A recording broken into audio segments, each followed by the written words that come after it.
Hi, welcome to Back 40 Auto Works. My name's Jeremy. My friends call me Styles.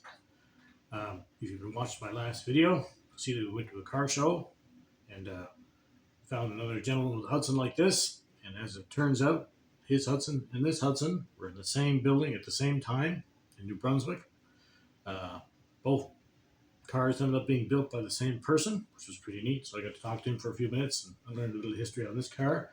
Um, it's kind of something to meet somebody like that, in my opinion, because vehicles like this, there's just not too many of them, and then to have both cars built by the same person was kind of cool.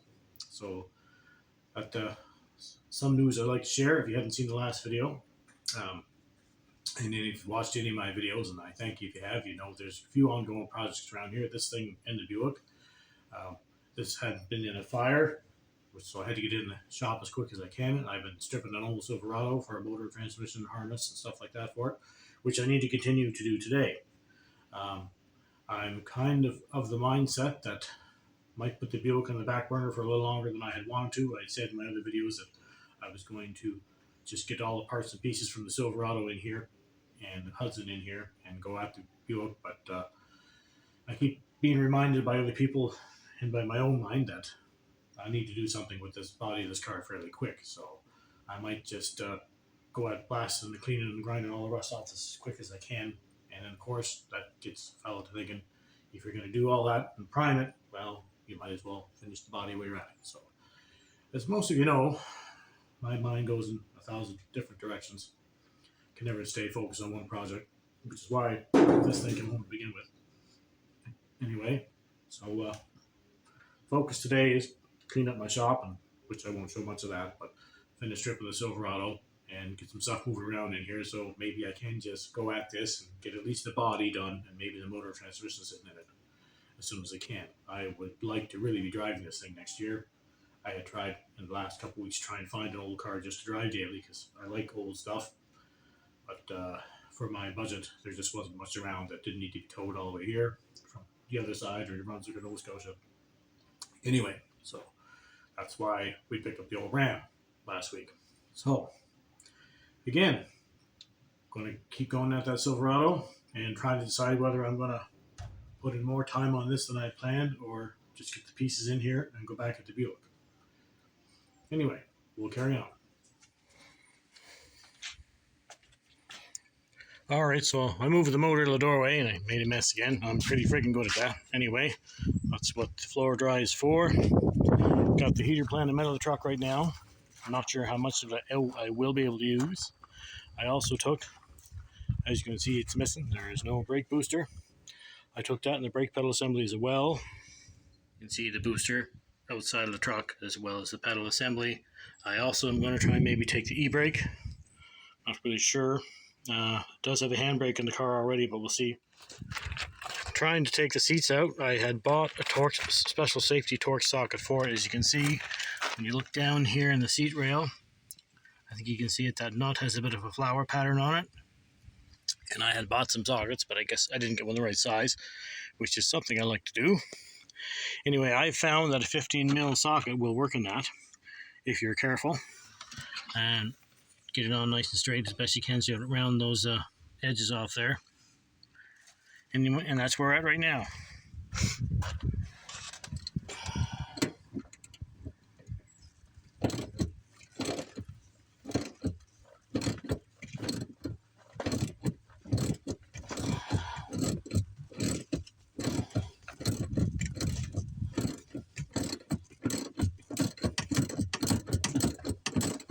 I really didn't expect these were going to come off at all. Anyway, so far, so good. They're not out yet either. It's just the first two on the driver's side. Let's see what's...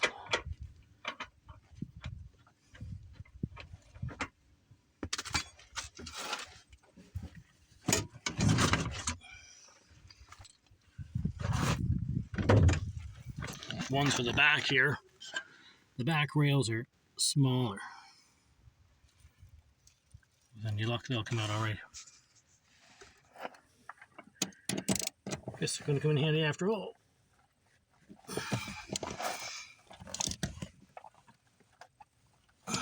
Try it.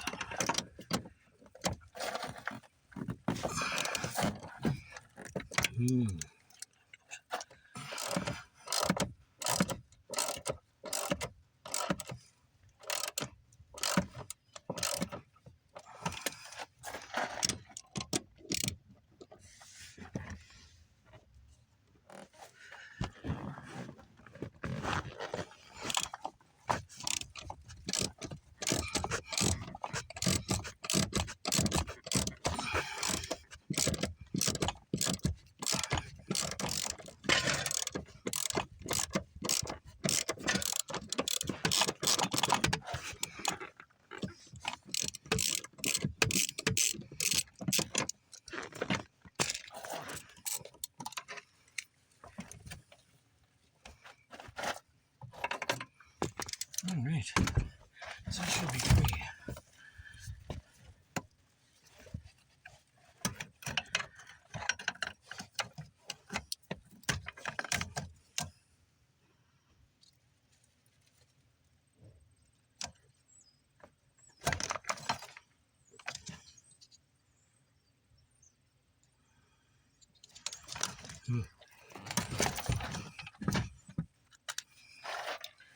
Yeah. See.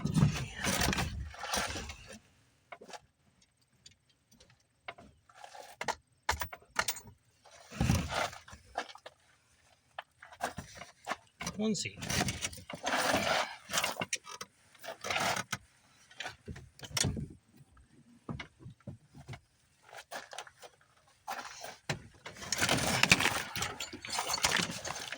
Well, that's one.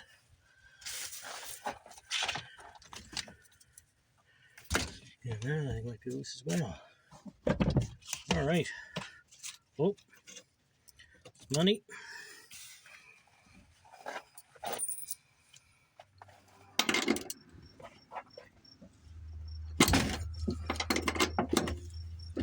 Oops.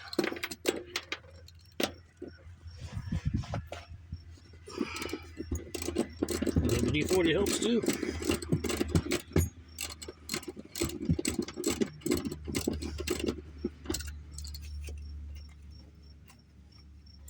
I really did not think those were going to come loose.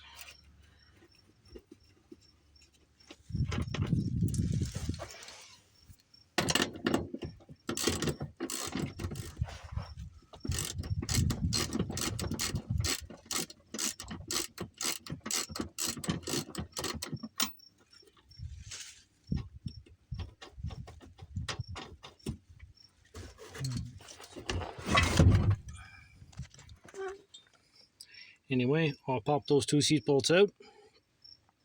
With any luck, everything will go fine. Alright, front seats are out. Turns out I did need that socket set after all. I don't know that I can use the console, but I took it anyway. If I use these seats in the Hudson, and I'd like to, it's a little bit too narrow, but we'll see what we can make happen here anyway. They are beautiful seats and they're in nice shape, so if I can make them work, I will.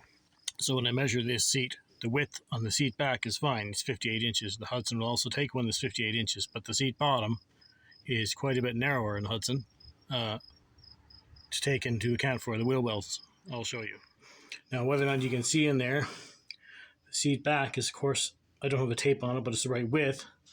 But it comes down quite a bit lower than the one in the Silverado, and it's notched out for the wheel wells, as you can see. And so is the seat bottom down here. You can see that. So I'm thinking we might end up making a custom back seat, which is fine. But we're certainly going to try and make those Silverado seats work. In the front, anyway. So the rest of this bit of harness that's left in the cab is for the radio and the power windows. And I'm not sure if I'm going to use the power windows at all.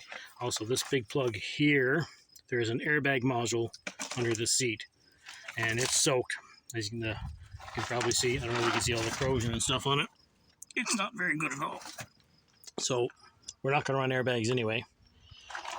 So I might just leave this section harness. I've got what I needed. I still may try and finish letting the C-brake assembly go. I got to get in there and get the cable. As I said, the rest of the bits of harness are door speakers, power windows,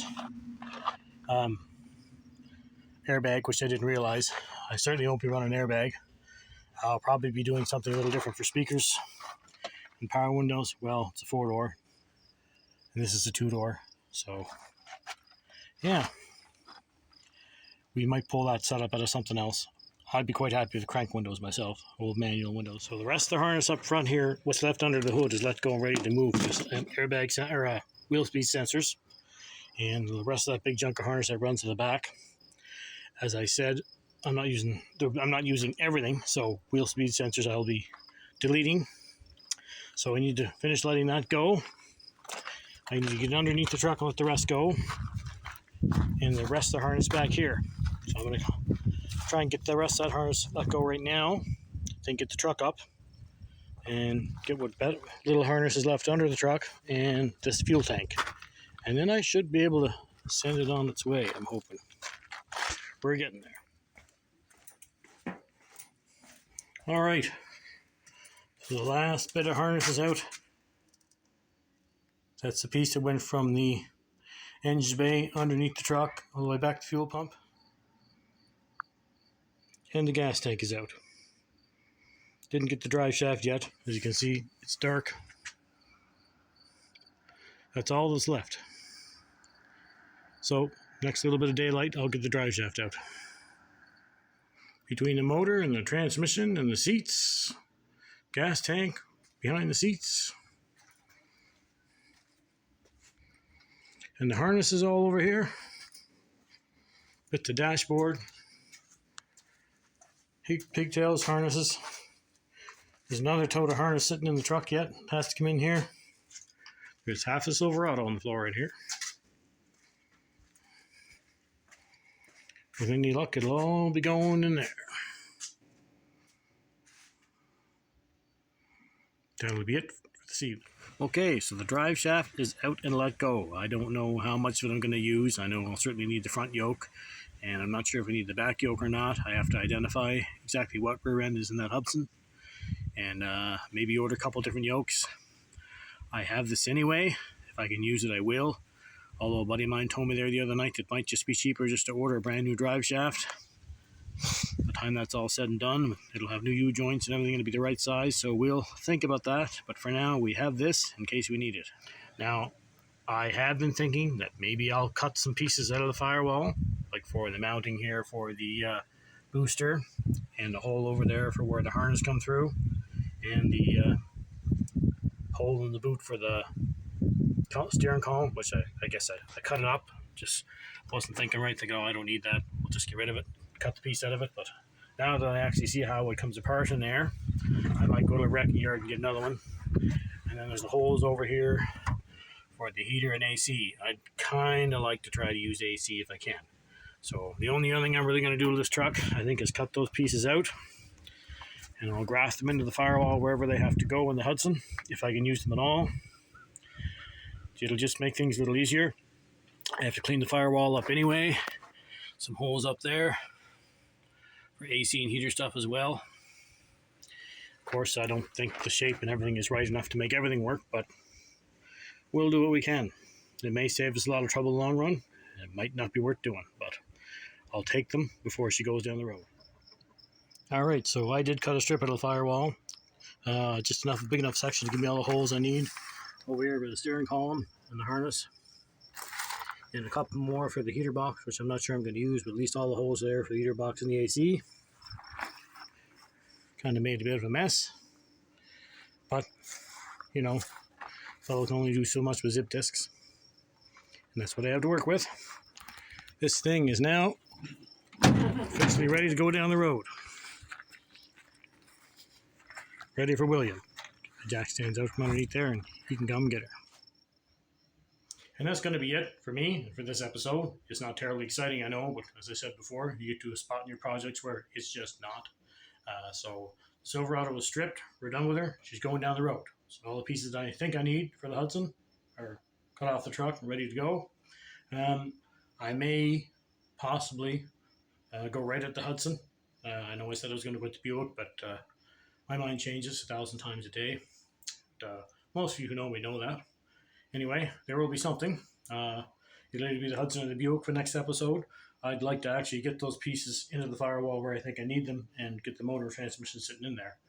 And that'd kind of be a big win. I have a flash computer already, so I took the tank and everything, so I might actually be able to start this thing after a couple of weeks, which would be kind of cool. Mind you, I really should do something with the body first, although it would be nice to have the motor at least under the hood and out of the way. Anyway, that's going to be it for me. Thanks for watching. Please remember to like and subscribe, and until next time.